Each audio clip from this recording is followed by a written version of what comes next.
Prue and Nick, thank you very much indeed for inviting me to today's conference on employer engagement in education and training.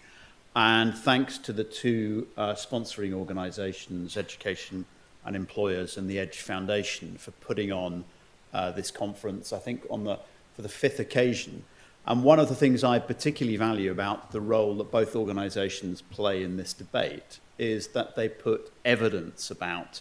the potential interventions in this area at the centre of what they do.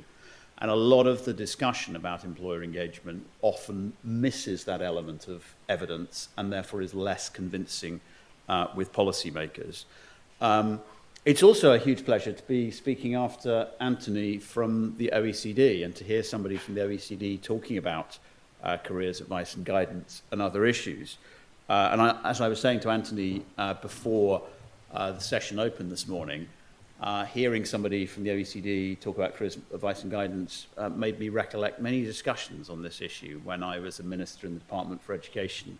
and I had a large number of unproductive exchanges with my then boss, Michael Gove, for whom careers advice and guidance, I think, ranked alongside other things that he particularly disliked: local authorities, sex education, media studies, and I can't remember what the other things were, but it was low on his list of priorities. And I remember one particular discussion where we were having a group of people talking about whether careers advice and guidance was important or not, and he said, look, the bottom line here is that I see Andrew Schleicher from the OECD every 3 months or so to talk about the challenges facing England's education system. He's never said to me that our big problem is a lack of careers advisors. When he does, I'll start to take this seriously. So maybe now that the OECD is talking about this, it might get picked up more easily in government. And it is encouraging that the OECD's research program, I think, is expanding in all sorts of directions, well outside the sort of PISA data in schools for which it's so well known. And I think that is going to provoke policymakers from early years education to careers advice and guidance to what's going on post-18 to think much more carefully about the way in which policies should evolve. Anthony's given us an excellent opening international perspective. My perspective is going to be shamelessly more parochial and look at some of the challenges that there are in England today in terms of linking together employers and the education and training system. And I wanted to start by identifying what I think some of the challenges are, and then talk about some of the ways in which employers may be able to help address those challenges. And in some of those areas, the evidence base is not entirely there yet. So I think this is both a matter of employers engaging where they think it's going to be effective, but it's also about research organisations, including those represented here today and including the EPI, trying to fill in some of the gaps so that we actually know what does have an effect and where we should spend scarce resources. In terms of the challenges facing England, we are helped hugely by the OECD's own data, which give us a clear sense of where England ranks in the international pecking order. And while a lot of the view that you get both in the media and sometimes for government is quite polarising in terms of the perception about how England does, the truth is that we are a middle rank to slightly above middle rank performer in the PISA tables, but a country which does stand out in one respect, which is the very big gap between our top attainers and our bottom attainers. Indeed, we have one of the biggest gaps at age 16 between high attainers and low attainers of any OECD country, and that's highly correlated but not entirely correlated with social disadvantage. And that issue of deprivation and the impact of deprivation on attainment and participation is something that's centre stage in the research programme of the Education Policy Institute. Later on this month, we're going to publish our latest update on the attainment gap, looking at different parts of our education system and the extent to which that is narrowing or widening. And the last report showed some very interesting findings in this regard. It showed, again, contrary to a lot that you might read in the press, that there has been some good progress in shrinking the attainment gap over the last decade. It's shrunk by about 25% over the last decade at the end of primary, and by a smaller 12% by the end of secondary education over that last decade, the gap between typically pupil premium pupils and the rest of the pupil population. That might sound quite encouraging, and in some senses it is, but it leaves us with some enormous problems as a nation. In spite of that narrowing gap, we still have an education system in which the quarter of pupils, roughly, on the pupil premium are about 19 months of learning on average behind the rest of the pupil population by the age of 16. And that's not, as I say, between the top and bottom 10%. That's the 25% on pupil premium versus all of the other 75%, including those just above the sort of pupil premium level of income. And those gaps are as wide as 2.5 years in the Isle of Wight, which had the biggest gap in the country when we looked at it last time round, and they're as small as 6 months in some parts of inner London, where the gaps are obviously much lower on the whole. Notably also, we discovered that something like 40% of the gap at age 16 is present there on entry into the school system, and that emphasises why intervening early in early years education, even before early years education, and certainly primary school, is extremely important. Another characteristic of England's education system, which I think is particularly relevant to today's debate, is that although in some respects we do quite well at age 16, particularly for higher attainers, and although we have quite an impressive and certainly very well funded these days HE system, we do fall down versus many other nations post-16 in our performance, and we certainly have very high levels of young people who are neat and who have low maths and English skills post-16. And indeed, many of the people who even go through the HE system at level 4 have quite low maths and English skills compared with similar students who go through the HE system in other countries. And that hints at some of the things that we need to do in our education system, both to raise attainment across the board, but particularly from those from more disadvantaged backgrounds. And it also indicates, I think, that we do need to considerably strengthen the post-16 offer for the 50% of young people who don't go through the academic route onto level 6 qualifications. And it's that cohort of young people who we seem to do particularly badly on in England, and arguably where the way in which we fund those young people is considerably disadvantaged compared with those who go through the level 6 HE course. Classically, obviously, on average, people from more advantaged backgrounds. So arguably we have a system post-16 which actually doesn't give as much help to those people who probably need it most. The government now has, as you know, an ambitious programme of reform and a stated ambition to reform post-16 education for the 50% that don't go down the HE route. But in spite of that programme, there have been some worrying signs over recent years, including the significant decline in the number of tertiary awards at level 4 and level 5, just under degree level, which have shrunk rapidly in recent years in spite of the apparent need for more skills and technical education in the labour markets of tomorrow. EPI published a report back in 2016 on that, along with Alison Wolfe. We see, therefore, that the majority of courses offered to adults below level 6 are at present in the much lower qualification and skills levels. And if we're going to meet the needs of the labour market of today, let alone tomorrow, we need to expand the number of people who are going into those higher level technical courses. And we also need to address the very low basic skills for many people who are leaving education at 18 and not going down the HE route.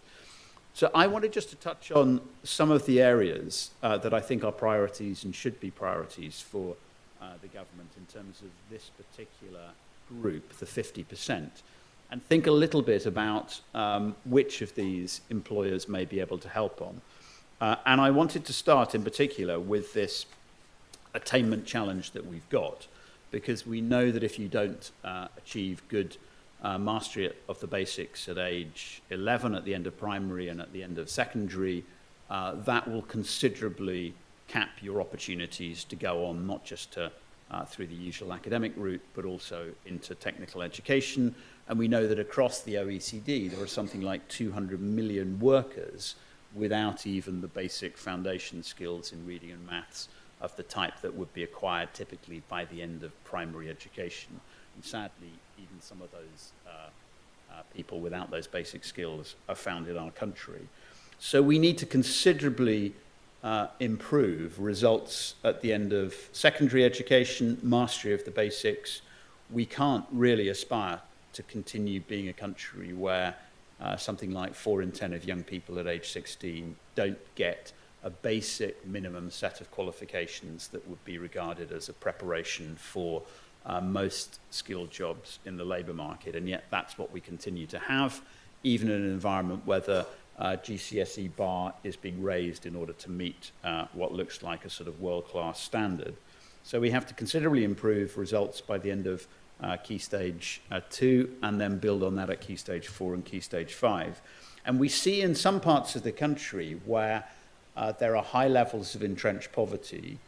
and often where the labour market is very weak, that we get a considerable drop-off between Key Stage 2 and Key Stage 4, even when Key Stage 2 progress is quite impressive. There are parts of the North and Midlands that actually are attaining very well at the end of primary education. And then there is a very marked drop-off beyond that.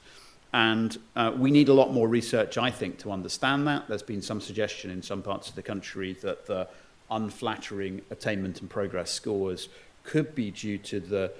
choice of qualifications in those areas in the past and a choice of qualifications that don't count in government accountability tables. But it also seems as if there may be other things going on to do with aspiration. And it wouldn't be surprising if you are in an area where job opportunities are scarce, where aspirations are low, where the perceived value of qualifications is low, if it's difficult to motivate young people, particularly in secondary education. And so I think that employers potentially have a key role to play in helping to motivate and persuade young people about the importance of qualifications and success in school in a way that supports the aspirations that most secondary schools are trying to raise for their pupils. And that needs to mean not just employers working in their local catchment areas, which sometimes may be quite strong economic zones. It also means trying to persuade employers to reach out to those parts of the country that don't have employers of the types that we do, for example, in central London, so that the opportunities that people in places like Tower Hamlets are increasingly getting to hear about from very passionate and committed employers are also on the radar screen of young people in Barnsley or Middlesbrough or Sunderland or in the constituency that I used to represent, for example, in Yeovil, where often people are only aware of the local jobs in the local labour markets that they can see. Secondly, I think we need to, as Anthony's already indicated, increase significantly the quality of careers advice and guidance, not just about future job opportunities, but also about the qualification choices that young people take at age 16. It's undoubtedly the case that in schools with a strong tradition of sending people on into highly paid jobs and into good qualifications, and in schools where parents have that type of knowledge and social capital themselves, that actually the benefit from good careers advice and guidance may in some cases be less significant than in other schools in more disadvantaged areas. But undoubtedly in the schools in disadvantaged areas, there is evidence that the job opportunities that young people are aware of are much more bounded by their local circumstances, by the experience of those people that they know within their families, and that there is a need for external stimulus to try to make people aware of the wider opportunities that there are in life, which also, as I mentioned, have potentially an impact on aspirations and attainment. Of course, teachers in schools could do some of this work themselves, but they won't always be aware of some of the employment opportunities and pathways that employers themselves will be aware of. And we do know, again, from OECD and other research, that we have some of the teachers with the highest workload in the developed world in terms of the work they're doing both inside and outside the classroom. And careers advice and guidance is often competing with a myriad of other things that are on the agenda for both school leaders and teachers themselves. So getting support from outside, from employers, increasing the capacity of the advice that can be offered in schools, I think is particularly critical. We also have a very big opportunity coming up later on this year and going into 2019 to reform some of the way in which the education system post-16 and post-18 is structured, and the way in which some of the courses and qualifications that I've talked about earlier are funded. Arguably, we have an education system post-18 where a huge and perhaps disproportionate amount of our national income goes into HE routes for the 45 or 50% who go down those particular avenues, but where the same support is not available for young people choosing technical and what look like more vocational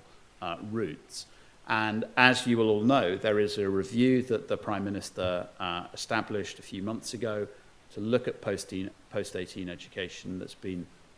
chaired by Philip Auger. And that review will report in the autumn of this year, and then it will inform government policy making early next year. We already know that obviously many of the people in the HE sector who may be affected by the review will be actively lobbying. We know in part that the review was established because of the sensitivities around the level of tuition fees and the interest rates on student loans in HE, and that becoming an issue in the general election a year or so ago. But it's been very clear from the review group's public utterances, and actually from the Prime Minister's initial speech, that thinking about how the review might inform future funding of non-HE, non-level 6 routes is also a major part of the focus. But governments are often very good at talking about the need to focus on and reform and fund properly the non-HE parts of the system. That commitment doesn't always get translated, in my experience, into financial commitments and change. And I don't always think that those people who represent the non-HE post-18 sector do quite as good a job sometimes as lobbying government in a coordinated and active way about the changes that they would like to see.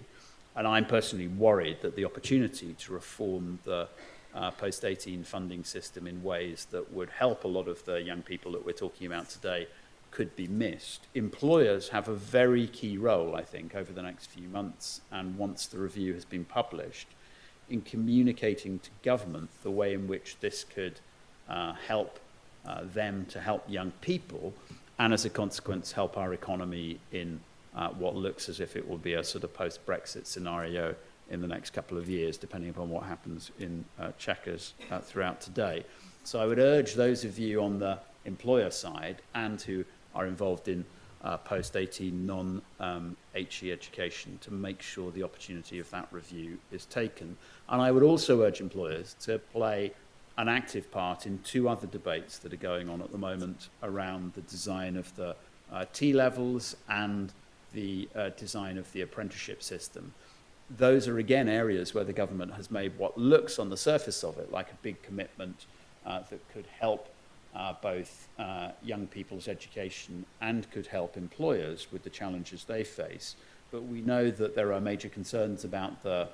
design and detail of T-levels. Strikingly, we ended up with the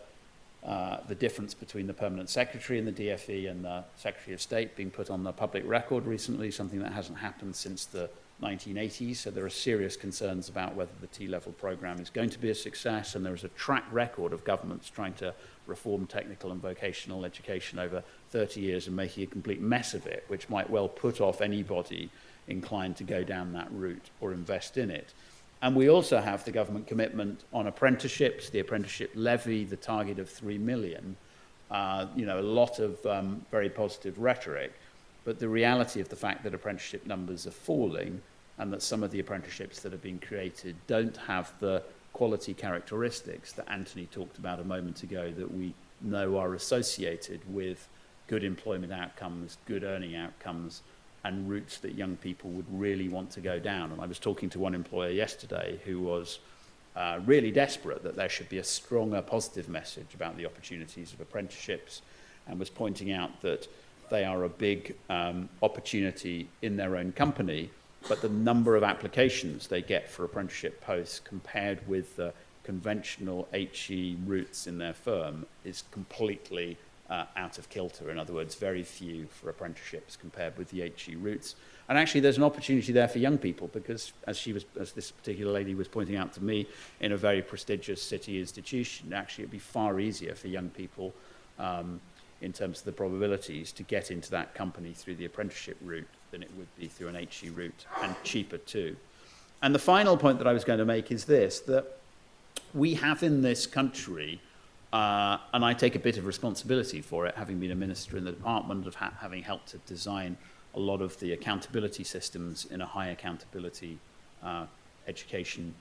country. We have a lot of focus, understandably, on attainment, performance in the suite of qualifications that are taken, and particularly other qualifications that go onto people's CVs when they leave education. And it's understandable when there are so many young people who leave education without even mastering the basics of maths and English, that governments really want to focus on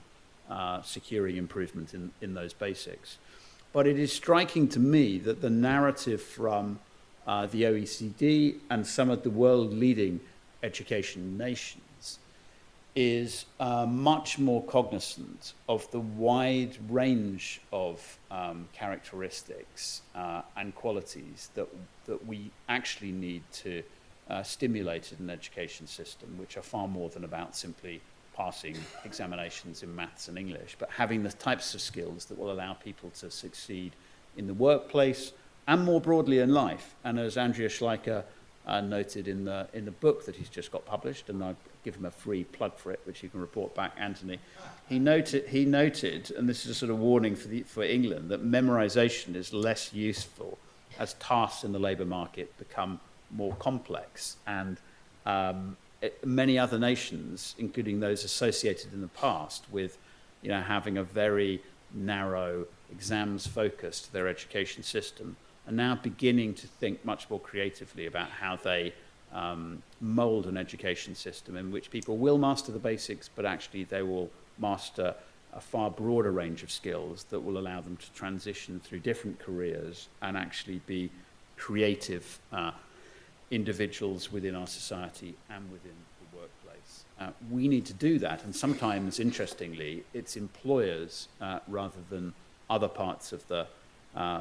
partnership of people involved in moulding our education system who particularly make that point about the features of a good education system which they really value and which they sometimes feel are being lost as a consequence of the focus on the basics. So I probably more than exhausted my time. No, I'm very happy to take any questions. Thank you very much indeed, David.